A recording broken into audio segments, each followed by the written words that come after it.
እኛ አጥማቂ ሶስት ነገር አለዩ። አለመማራቸው በአደባባይ ሲነግሩን ሶስት ነገር አለዩ። አምላክ፣ መላእክት፣ አማልክት የሚለውም አለዩ። ኦርቶዶክሳውያን ጥንቃቄ አድርጉ። እኛ አጥማቂ አምላክና መላእክት አማልክት ለይተው አላወቁ። አምላክና መላእክት አማልክት ለይተው ካላወቁ በማን ስምስ ሊያጠምቁ ይችላሉ? እስቲ ይህን ቪዲዮ ያስተላለፉትን የሰበኩትን ስብከት አዳምጠን እንመለስና መጽሐፍ ቅዱሳዊ መልስ እንሰጥበታለን። እኔ ማገናኛችሁ ከማን ነው?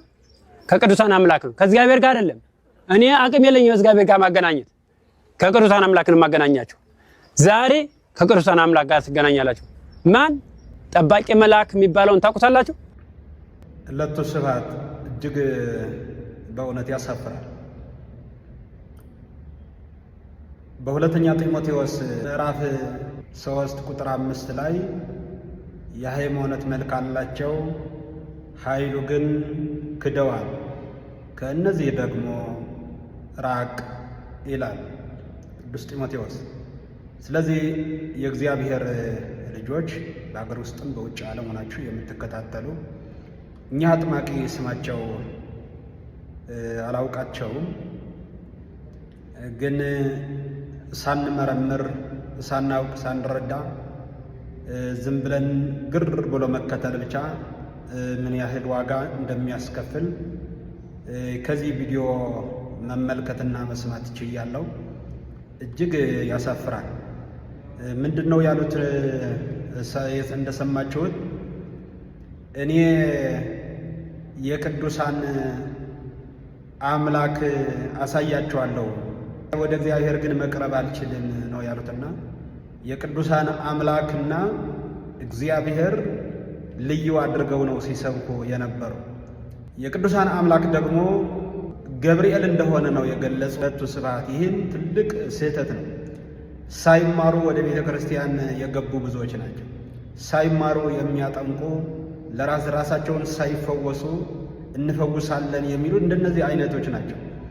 አምላክና መልአክ አማልክት ለይተው ሳያውቁ በአውደ ምሕረቱ ቆመው በድፍረት ተቆጣጣሪ የሌላቸው እንደነዚህ አይነት ማየት እጅግ ቤተ ክርስቲያናችን በሌላ ገጽታ እንድትታይ ማድረግ እጅግ ያሳዝናል እና በተለይ የሚመለከታቸው አካላት በየትኛው ሀገረ ስብከት እንዳሉ አዲስ አበባ አካባቢ ያሉ ይመስለኛል። የአዲስ አበባ ሀገረ ስብከት ትኩረት ቢያደርግ መልካም ነው። በመቀጠል አጥቢያዎች፣ አብያተ ክርስቲያናት በቤተ ክርስቲያን የሚተላለፈው ስውት የክህደት ትምህርት ሲተላለፍ መከታተል አለባችሁ። አስተዳዳሪዎችና ሰበካ ጉባኤ ክትትል እንዲያደርጉ ባሉበት ስፍራ ሼር አድርጋችሁ አድርሱልኝ። እጅግ ያሳዝናል።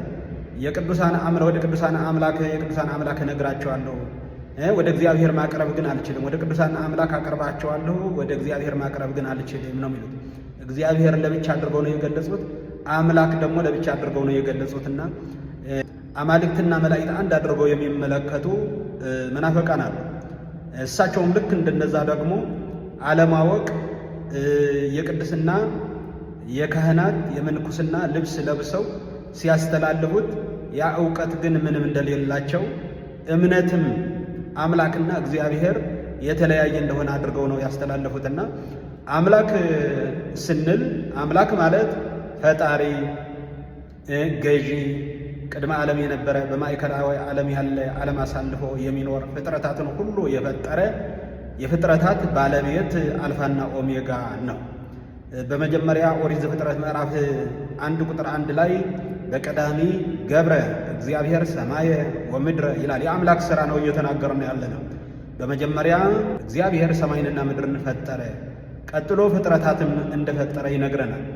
ኦሪት ዘፍጥረት ምዕራፍ 1 ቁጥር 27 ላይ ደግሞ ሰማይንና ምድር ፈጥሮ ብቻ ዝም አላለም፣ እግዚአብሔርም ሰውን በመልኩ ፈጠረ ይለናል። ይህን የፈጣሪ የባህሪው መገለጫው መፍጠር ነው። የፈጠረውን ፍጥረታት ሁሉ መግዛት ነው። ቅድመ ዓለም የነበረ ያለ የሚኖር አምላክ በመሆን ሌላ የፈጣሪ ሥራ ከእኔ በቀር ሌሎች አማልክት አይሆኑልህ ይላል። ስለዚህ አምላክ፣ መላእክት፣ አማልክት ካለየን እንደነዚህ አይነት ያለው ናቸው እያጠመቁ ያሉ። አማልክትና መላእክት ካለዩ በማን ስም ደግሞ እንደሚያጠምቁ ካለዩ የተነሱበት ካላወቁ የሚደርሱበት አያውቁም ማለት ነው። ቅድስት ቤተ ክርስቲያን የብዙ ሊቃውንት በነቢያትና በሐዋርያት መሰረት የታነጸች የብዙ ሊቃውንት የቅዱሳት መጻሕፍት ባለቤት የእውቀት ባለቤት እምነት ብቻ ሳይሆን የእውቀትን ባለቤት ናት ቤተ ክርስቲያናችን። ግን እንደነዚህ አይነቱ ደግሞ ሰዎች በአደባባይ ሲጫወትባት በየጸበል ቤቱ በየአውደ ምሕረቱ ተቋጣጥረው ያልሆነ መልእክት ሲያስተላልፉ ያሳዝናል። ስለዚህ አምላካችን እግዚአብሔር ምን አለ? ከእኔ በቀር ሌሎች አማልክት አይሆኑልህ። ዘጸአት 20 ቁጥር 3 ላይ አማልክት የተባሉ ጣዖታት ናቸው፣ የሰው እጅ ሥራ ናቸው። ለዚህም ኦሪት ዘፍጥረት 35 ቁጥር 2 ላይ እንግዶችን አማልክት ከመካከላችሁ አስወግዱ ይላል። እንግዶች አማልክት አምላክ ያልሆኑ ልክ እንደ አምላክ ከአምላክ በላይ የሚመለኩ ከመካከላችሁ እንግዶች ናቸውና እነዚህ በሰው እጅ የተሰሩ ልክ እንደነ ናቡከደነፆር ጣዖት አቁሞ ይሰግድላቸው ያመልካቸው እንደነበረ እንግዶች አማልክት ተብለዋል። ስለዚህ እንግዶችን አማልክት ከመካከላችሁ አስወግዱ ኦሪት ዘፍጥረት ምዕራፍ 35 ቁጥር 2 ላይ። ሌላ ለአሮን ሙሴ በደብረ ሲና ሳለ ሙሴ ምን እንደሆነ አናውቅምና በፊታችን የሚሄዱ አማልክት ስራልን አሉት ይላል። ለአሮን ማለት ነው። ዘጸአት 32 ቁጥር 1 ላይ። ስለዚህ እነዚህ ምን ይባላሉ? አማልክት ይባላሉ። ሌላ አማልክት ወይም ደግሞ ጣዖት ይባላሉ። ወደ ጣዖታትም ዘወር አትበሉ፣ ቀልጠው የተሰሩትም የአማልክት ምስሎች ለእናንተ አታድርጉ፣ እኔ እግዚአብሔር አምላካችሁ ነኝ ይላል። በዘሌዋውያን ምዕራፍ 19 ቁጥር 4 ላይ ይህን ይላል ማለት ነው። ስለዚህ አማልክት ማለት ጣዖታት በሰው እጅ የተሰሩ በወርቅ በእንጨት በድንጋይ የተሰሩ ሊሆን ይችላል። እግዚአብሔር የማይከብርባቸው ጣዖታት ተብለው ይጠራሉ ማለት ነው። ስለዚህ አምላክ ፈጣሪ ነው፣ ፍጥረታት ሁሉ የፈጠረ ነው፣ ሕይወት ሰጪ ነው፣ የዘላለም አምላክ ፈጣሪ ነው። አማልክት ደግሞ የሰው እጅ ሥራዎች ናቸው፣ የእግዚአብሔር ስም የሌለባቸው ይልቁንስ ከእግዚአብሔር በላይ እንዲከበሩ የሰው እጆች ሰርተው የሚያመልኳቸው ናቸው።